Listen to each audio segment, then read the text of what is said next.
Turagushuje kandi tugaha ikaze aho ukomeje kudukurikira kuri channel yacu ya Ibara TV.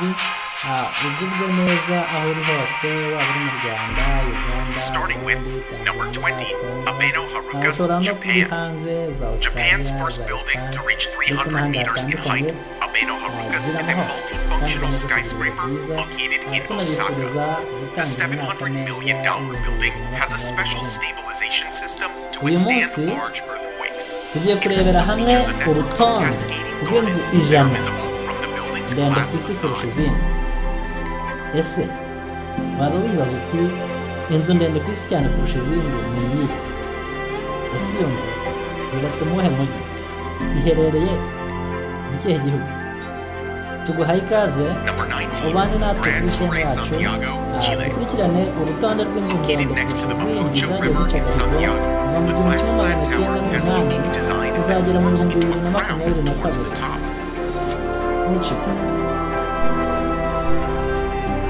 Ku mwanya wa mbere, ku mwanya wa kabiri turahasanga inzu ya Shanghai Tower. Shanghai Tower ikaba yubatse mu mujyi wa Shanghai. Burj Khalifa hano mu Bushinwa. Burj Khalifa ikaba ifite uburebure bwa metero 620 z'uburebure bwa metero 880. Its design is inspired by the beautiful Andes Mountains, and it will become one of the world towers that will rise from the $600 million development, the Costanera Center. Number 18, Commerzbank Tower, Germany. The banking district of Frankfurt is headlined by the 300-meter tall Commerzbank Tower. Makara Royal Clock Tower. The environment around the building is in the shape of an equilateral triangle with rounded corners and slightly convex sides, allowing for the floors to be arranged around a central atrium. Hejuru ku gasongero kayo hakaba hariho isaha igaragara mu mujyi wose wa Maka. Hakaba ari naho bavuye iri zina rya Maka Royal Clock Tower. 7 million pilgrims each year. At the heart of the city, Maka Royal triangulation is the tower organization and transparent Islamic center. The building is enclosing an extra layer of sun, permitting natural ventilation and reduced energy consumption.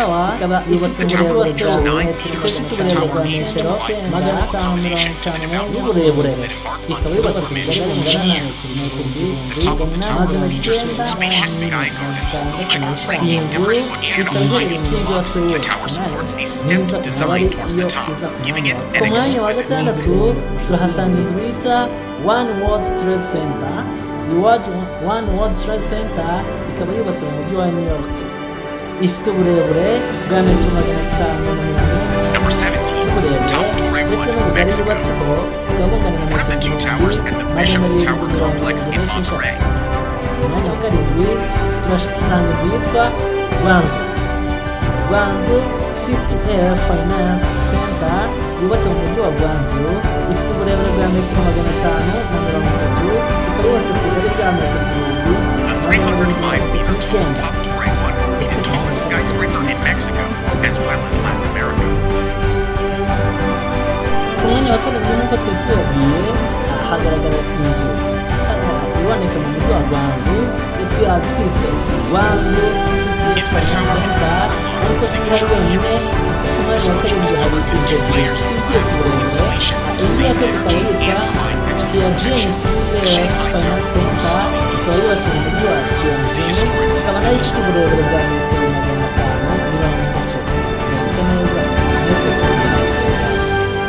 nayo ikaba yubatse ku bugari bungana na metero 1739. Izi zose zimeze nk'aho ari impanga. Ku mwanya wa 9 turahasanga Stick Tower ikaba iherereye mu mujyi wa Beijing. Mu mujyi wa Beijing ikaba ifite uburebure bwa metero 527, ikaba yubatse ku bugari bwa metero 1731. Ku mwanya wa 10 turasanga inzu twakunze kumenya turi benshi, Taipei 101 ikaba yubatse mu mujyi wa Taipei. Iyi nzu ikaba ifite uburebure bwa metero 508, yubatse ku bugari bwa metero 1000, na 667. Ku mwanya wa 10 turahasanga Shanghai World Finance Center. Iyi Shanghai World Finance Center nayo ikaba yubatse mu mujyi wa Shanghai mu Bushinwa. Ikaba ifite uburebure bwa metero 492. Yubatse ku bugari bwa metero 1614. Ku mwanya wa 12 turasanga iyo twita International Commercial Center. Iyi International Commercial Center iboneka mu mujyi wa Hong Kong.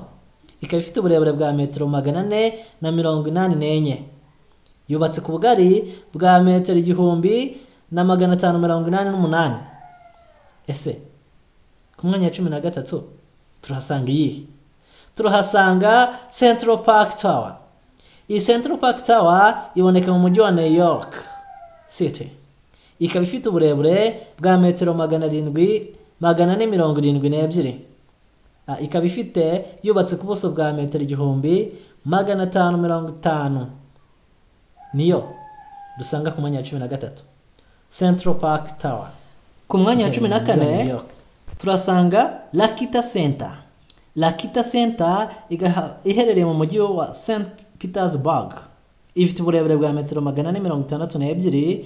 Ikaba yubatse ku buso bwa metero 1516.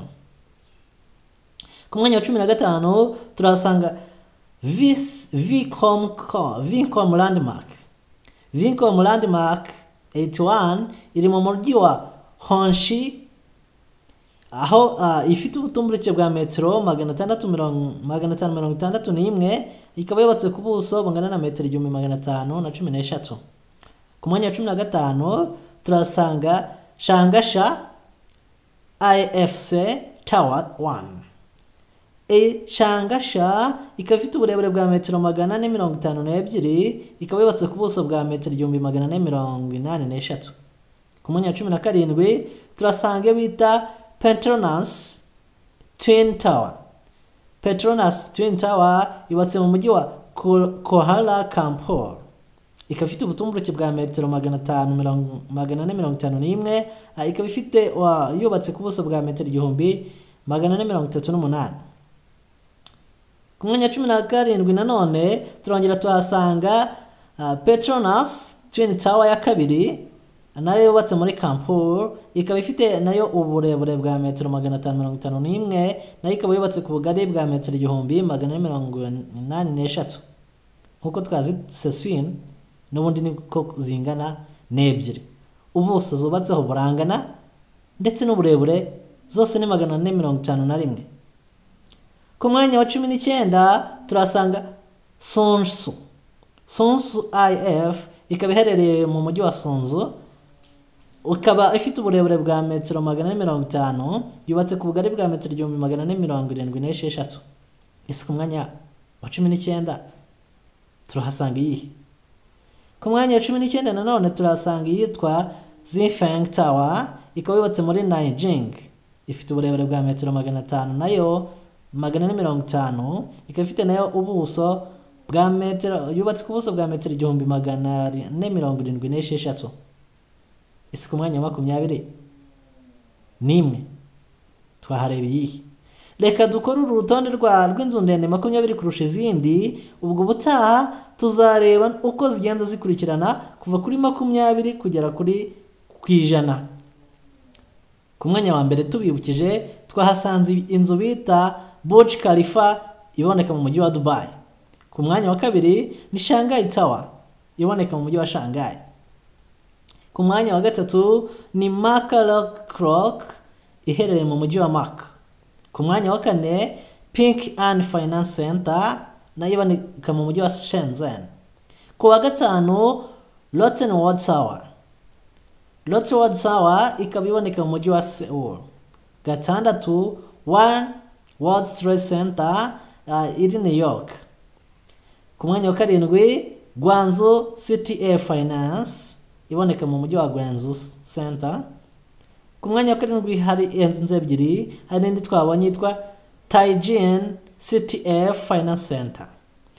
Ku mwanya wa 9 CITIC Tower iri Beijing. Ku mwanya wa 10 twahabonye twese tumenyereye nka Taipei 101 iherereye mu mujyi wa Taipei. Mwakoze kudukurikirana kuri chaîne yacu ya Ibaba TV. Ubutaha tuzakomeza n'urutonde rw'inzu ndende cyane kurusha izindi, ndetse n'ibindi byose mwifuza ko twazaganiraho mwabishyira muri comments, then mukore subscribe kuba atarayikora, like and share. Tuyifurije kugira umwaka w'amahoro n'uburumbuke.